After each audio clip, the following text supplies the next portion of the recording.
Victoire de l'FC Barcelone 2-0 face à l'équipe de Las Palmas. L'FC Barcelone qui confronte alors sa place des leaders au championnat de la Liga. Bienvenue à toutes et à tous dans cette vidéo. Et d'ailleurs, même avant la fin du match, j'avais prédit que les Barça allaient gagner 2-0. Vous voyez là la capture d'écran de mon post sur mon compte YouTube. D'ailleurs, abonnez-vous. Une victoire du Barça sans complications. Hein. Je dirais que c'est un match qui a été maîtrisé de bout en bout par l'équipe de l'FC Barcelone, et cette saison, l'FC Barcelone démontre encore sa volonté d'aller rafler tous les titres avec cette victoire face à l'équipe de Las Palmas. Je vous rappelle quand même que c'est un match que l'FC Barcelone a joué à l'extérieur. C'est très important de mentionner ça. Alors, les buteurs du côté de l'équipe de l'FC Barcelone, on avait Dani Olmo qui a marqué à la 62e minute. Vous voyez là les images. Et Ferran Torres aussi qui a marqué dans les ultimes secondes minutes. Money time, comme on dit dans les jargons du NBA, mais aussi au football depuis un certain moment. Alors, qu'est retenir de ces matchs? Côté statistique, il n'y a pas grand-chose. L'FC Barcelone a tiré 15 fois, 5 tirs cadrés, 71% des possessions et 668 passes face. Il y a eu 4 fautes du côté de l'FC Barcelone, un carton jaune et un hors-jeu et 3 corners. De l'autre côté, l'équipe de Las Palmas a tiré plus de 10 fois, 2 ont été cadrés, 29% des possessions. Ils n'ont pas fait grand chose en tout cas dans ces matchs, et 13 fautes. Vous comprenez quand même que c'est une équipe qui voulait conserver ses scores de départ, n'a pas voulu trop se livrer.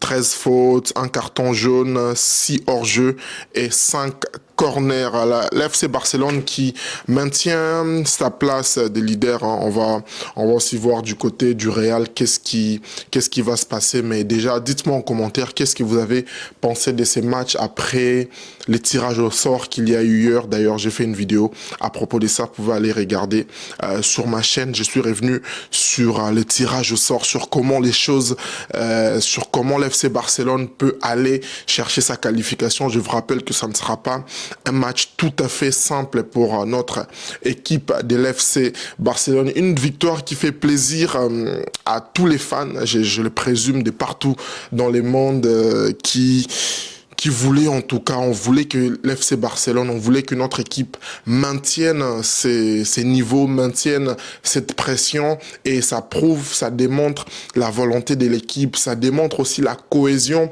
qui existe aujourd'hui dans ces groupes, avec la mentalité que les coachs est en train d'avancer vers les joueurs. Ça, c'est quelque chose de très important, et je pense même que pour les prochains matchs aussi, aujourd'hui, c'est une équipe qui va jouer libérée sans pour autant se mettre la pression.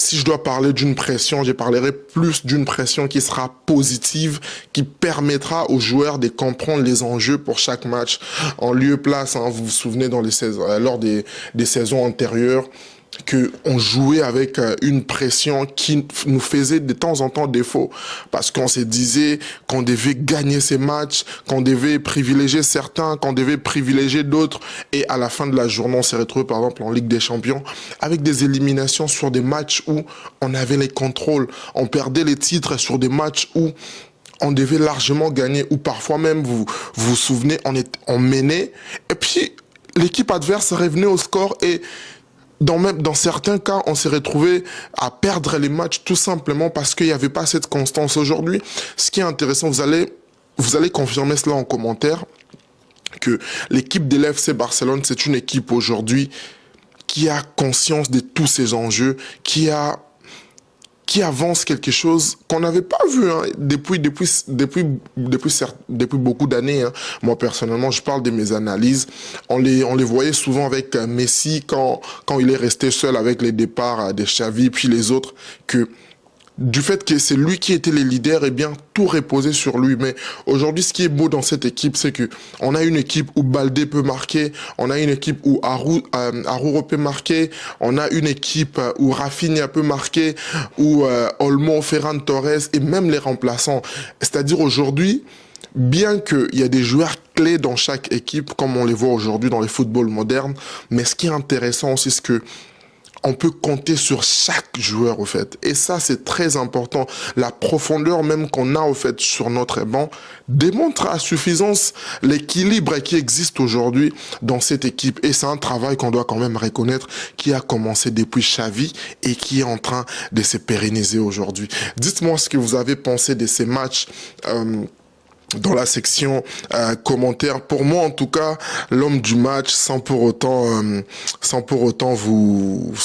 aller à gauche, à droite, je dirais que c'était Olmo.